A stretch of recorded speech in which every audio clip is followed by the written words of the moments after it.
À d'autres pas, la station de Rapin, sans foi, sans loi et sans courbeck, l'émission à Racaille du 22 octobre 2024, dont la partie artistique sera consacrée à une visite du musée d'art moderne avec ma camarade Pétieko. Et nous allons tenter au cours de cette émission de porter un regard en marge sur l'art et de dénoncer les sales coups de la politique politicienne en toc. Ouais, salut à tous. Vous pouvez nous mettre un petit mail à tracaille@orange.fr.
Voilà, c'était l'hymne national palestinien Motini interprété par une chorale de jeunes enfants. Je mettrai le lien, il y a comme ça vous pourrez voir la traduction. C'est très touchant de voir ces jeunes gens en train de chanter un petit peu sur la plage et à l'intérieur de la Palestine. C'est celui qu'il dit qui est, pour dire. Rira bien qui rira le dernier, peut aussi faire le boulot, que d'aucuns savent et que d'autres ne savent pas. Je te tiens, tu me tiens par la barbichette. Et que v'là-t-il pas qu'à l'heure où ce que j'écris ces lignes, de ma main blanche main potelée, le président du Sénat qui ne se retient pas, plus du tout, à propos d'un on-dit de l'autre président de la République cette fois, qui aurait rappelé que l'État d'Israël est une création de l'ONU et qu'à cause les susdits qu'on appelle les Israéliens devraient avoir l'obligeance de respecter les décisions de l'ONU, comme le retour des exilés de la Nakba expulsés de leur pays par les fous furieux criminels sionistes de la Haganah en 1948. Et Casterendu, plus de 40 000 morts gazaouis, s'affiche au compteur de la répression sioniste à Gaza, auquel on peut ajouter ceux qui tombent sous les balles des colons fanatiques religieux de Cisjordanie, qui ignorent bien entendu M. Larcher et le président du CRIF, ainsi que tous ceux qui peuvent le savoir, mais qui ont oublié, journalistes, politiques, intellectuels. Et depuis 1948, hormis les expulsés de la Nakba, combien de morts du côté palestinien, de centaines de villages effacés de la carte, de viols, de tortures, d'emprisonnements, pour rien, comme de regarder un vol d'oies sauvages qui se tire vers le Canada pour s'y rafraîchir le bec. Interdit de lever les yeux au ciel. La guerre, une affaire sérieuse. La guerre coloniale, une affaire super sérieuse. Et pas de tromperie sur la marchandise. C'est le régime hitlérien qui a assassiné 6 millions d'Européens de confession juive. Pas le peuple palestinien. Un judéocide qui utilise la propagande sioniste pour faire oublier leur atroce guerre coloniale. Et ce ne sont pas les rescapés de l'abomination nazie qui ont fondé l'État d'Israël, que Ben Gourion qualifiait de poussières humaines. Monsieur le président du CRIF, représentant de peut-être 60 000 de nos compatriotes de confession juive, qui en compte plus de 600 000. Et on ne parle pas de cette association juive, et on ne parle, que de cette association juive, mais jamais d'aucune autre, telle l'UJFP, l'Union juive française pour la paix, la FPS, l'association France-Palestine Solidarité, Tchedek, une association qui est née, qui est décoloniale, de juifs décoloniaux, qui est née en 2023, par exemple. Sans parler de Capjo, Euro-Palestine, enfin il y a encore d'autres associations. Oui, la liste est non exhaustive et dépasse probablement en adhérents les 60 000 des petites additions du CRIF. Donc, toutes ces associations qui luttent pour le droit de vie des Palestiniens dans leur pays en paix, mais pas en prison, mais pas torturés, mais sans les femmes violées et les bébés tués sous les bombes, les obus et la mitraille sioniste. Sans abri, sans nourriture, sans eau, entre mer et barbelés. Avec un mur de béton infranchissable qui déchire la Palestine en 2 morceaux, le plus gros étant celui des coloniaux, qui se revendiquent d'une démocratie. Pourtant, je ne connais pas, et vous connaissez, mais qui connaît tout, des démocraties qui massacrent la moitié du peuple qui vit dans celle-ci. Alors, messieurs et mesdames, qui surjouez la stupéfaction de cette déclaration de M. Macron, reprenez-vous, que si elle est vraie, nous voilà dans l'espérance retrouvée. Si elle ne l'est pas, nous revoilà dans le caca de la pensée sénatoriale et du CRIF. Pas une vraie de vraie tuerie des incomatiques. Ils sont venus, ils sont tous là sur les chemins qui mènent à rien. Ceux qui fricotent avec la Camarde et ses turpitudes mortifères, qui sont plus souvent qu'à leur tour des collabos d'Astaroth, plutôt que celui du petit Jésus, mais qui usent d'un savon super puissant qui les lave de toute leur saleté. L'oubli de plus c'est gros, et l'archelet, mieux ça passe, et que c'est une vérité vraie que les cons osent tout. Et je m'en vais, clopin-clopant, dans la pluie et dans le vent. De temps en temps, le cœur chancelle. Il y a des souvenirs qui s'amoncellent. Et je m'en vais, clopin-clopant, en promenant mon cœur d'enfant. Si seulement ça se pouvait de redevenir enfant, et d'ignorer ce bébé assis contre une ruine et qui tremble de tout son être, sans pouvoir s'arrêter, sans maman, sans papa, pour le rassurer. Le documentaire d'un député, Émeric Caron, sur Gaza, qui, le soir de sa représentation à l'Assemblée nationale, n'a été vu que de 17 députés sur 577. Par contre, le bar de la buvette, devait faire le plein. Bien à vous, les copines et les copains, qui, d'après ma camarade de combat, n'écoutez pas en nombre nos presses papier. Perso, je ne vous en veux pas. Par contre, les Gazaouis, peut-être bien que oui. Pour qui les lendemains ne chanteront pas tout de suite. Peut-être même jamais. Ouais, alors tu parles de ce doc d'Émeric Caron, effectivement, il s'appelle Gaza après le 7 octobre. Je pourrais le remettre en lien, il est sur la plateforme des Mutins de Pangée. Et oui, c'est absolument scandaleux que le soir de sa diffusion, que seulement 17 députés se soient déplacés. Enfin, c'est hallucinant, quoi. Et là, il va y avoir aussi une projection de Yala Gaza de Roland Nurier à l'Assemblée. Et c'est pareil, on verra si, comme dit quelqu'un sur le site de l'UGFP dans un mail, est-ce que M. Larcher sera au restaurant ou est-ce qu'il sera à la représentation ? Parce que Yala Gaza, moi je l'ai vu, c'est un film extraordinaire sur la situation à Gaza aussi, donc ce sont absolument des films à voir. Et Émeric Caron, dont tu parles, en fait, il est interviewé sur une chaîne qui s'appelle Thinkerview, et donc c'est un entretien sans filtre qui dure 2h30, 3 heures, où voilà, il raconte, il est interviewé et il raconte ce qui se passe à Gaza. Lui, il est député, Émeric Caron. Il est avec le Nouveau Front Populaire. Il a été reporter de guerre et en fait, il s'intéresse de près justement à ce qui se passe à Gaza et il parle des enfants là dont tu parles, de ce bébé. Est-ce que toi tu as pu regarder ce documentaire ? Je crois qu'il est quand même très difficile à regarder parce que justement on parle beaucoup des enfants et lui insiste complètement sur les enfants en disant que effectivement aujourd'hui c'est l'humanité, l'Occident perd son humanité parce qu'on ne protège pas les enfants et que s'attaquer à des enfants et quand il raconte ce qu'il a pu voir qui est déjà à peine audible, en fait dans quel état sont ces enfants, en fait on est à une faillite complète de notre humanité, quoi.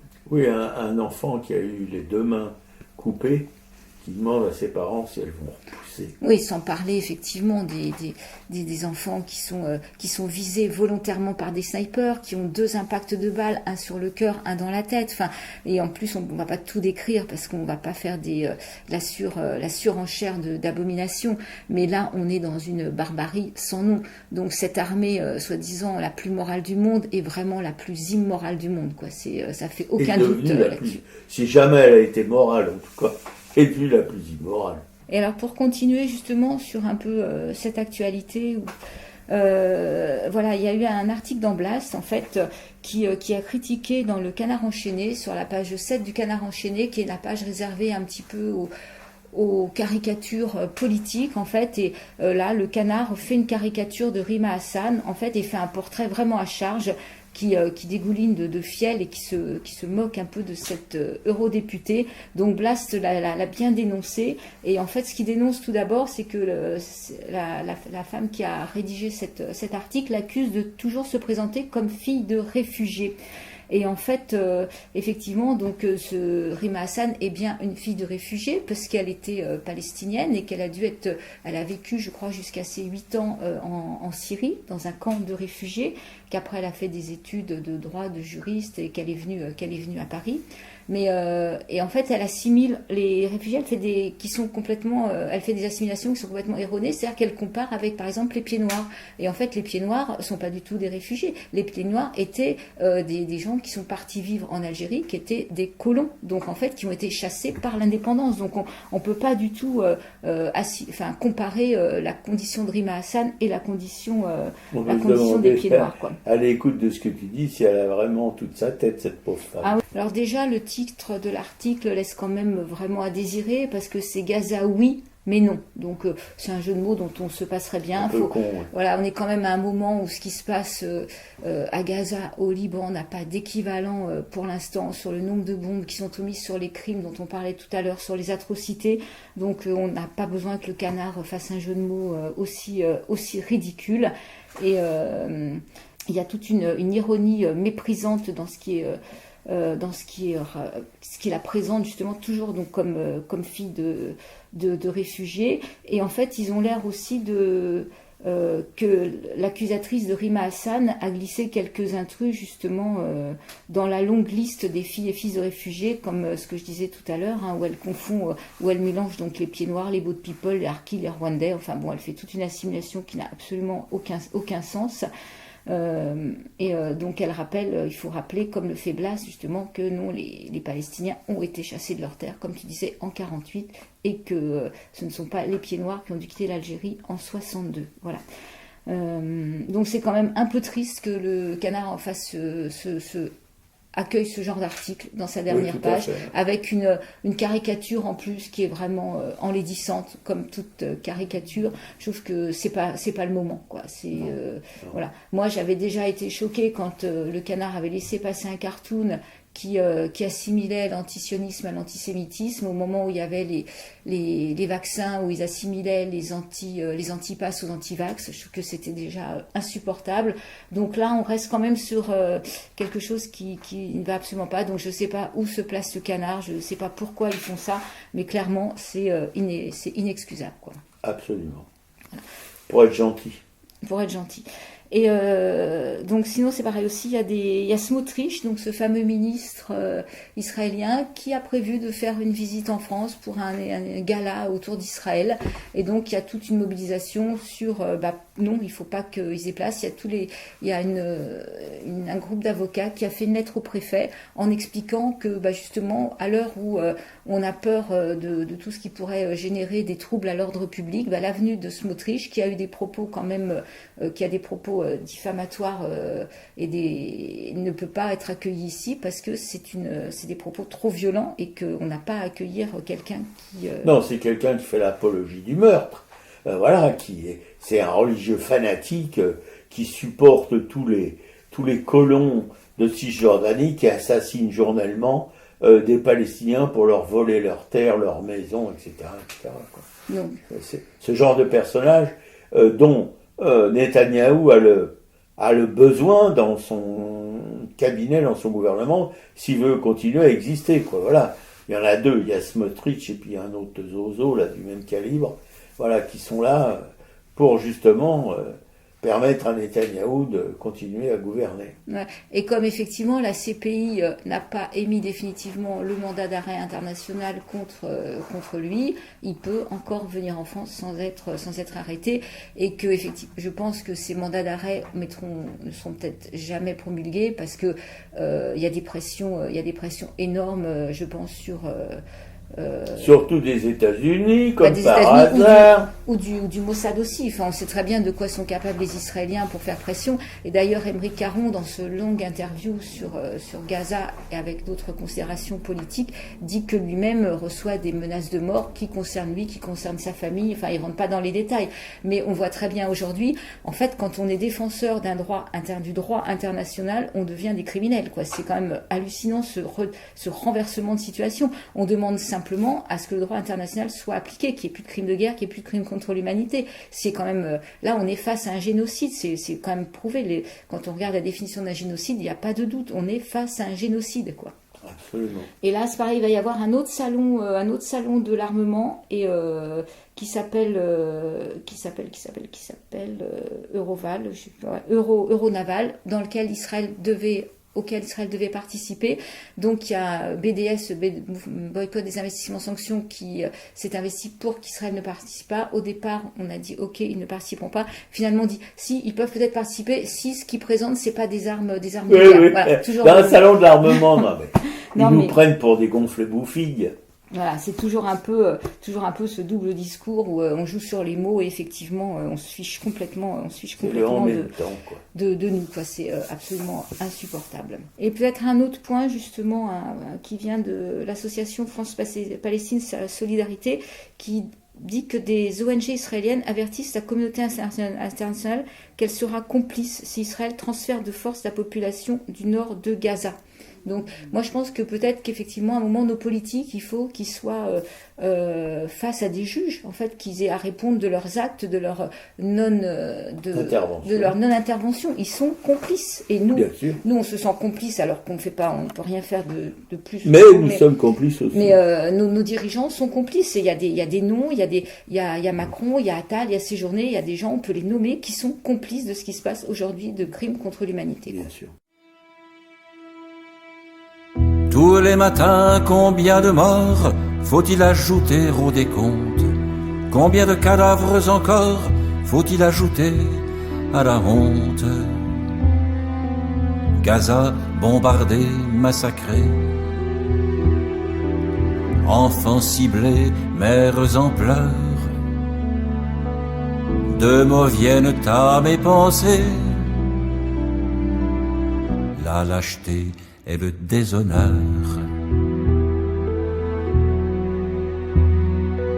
C'est un peuple mis en prison, qu'on mutile, qu'on asphyxie. Écoles, hôpitaux, maisons, partout ruines, gravats, débris. Écraser les chopes et la rue, le marché, la chambre au bonheur. Et deux mots marquent ceux qui tuent: la lâcheté et le déshonneur.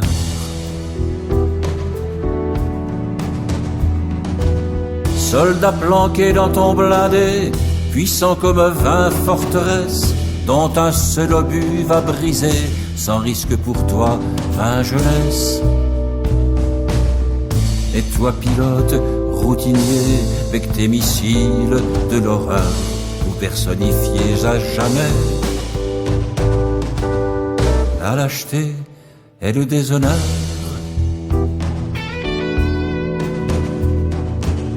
Et toi qui ordonne, qui pense, et n'avec ton état-major pas d'autre choix dans ta démence que de frapper encore plus fort, que d'aller plus loin dans le crime et d'infliger plus de douleur. Tu incarnes au degré ultime la lâcheté et le déshonneur.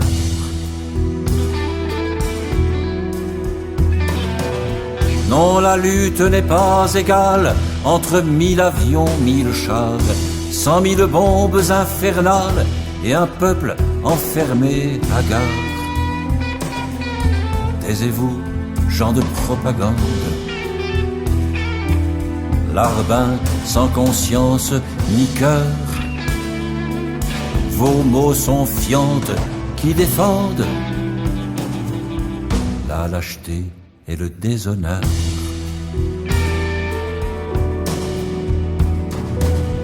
Voleurs de vallées, de collines, votre rêve semble être de saigner tous les enfants de Palestine, de les tuer jusqu'au dernier. Jusqu'où donc ira votre haine? Vous vous prenez pour des seigneurs, mais derrière vous, comme une traîne, la lâcheté et le déshonneur.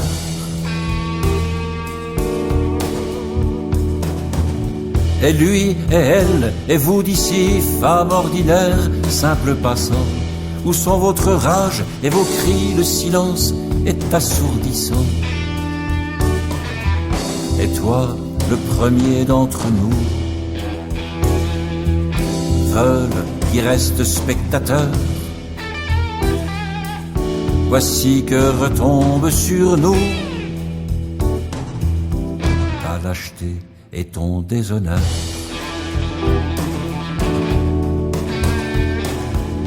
Combien de temps faudra-t-il pour que soient jugés les assassins? Combien d'années, combien de jours pour que la paix ouvre ses mains? Combien de jours, combien d'années pour que vienne la fin des pleurs? Combien de temps pour oublier la lâcheté et le déshonneur?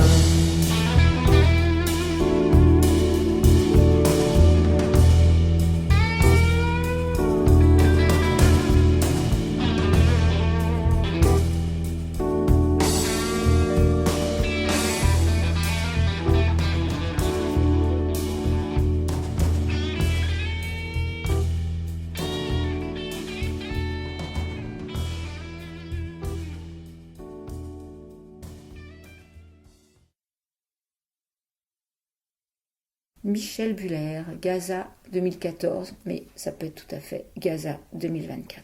Tout à fait.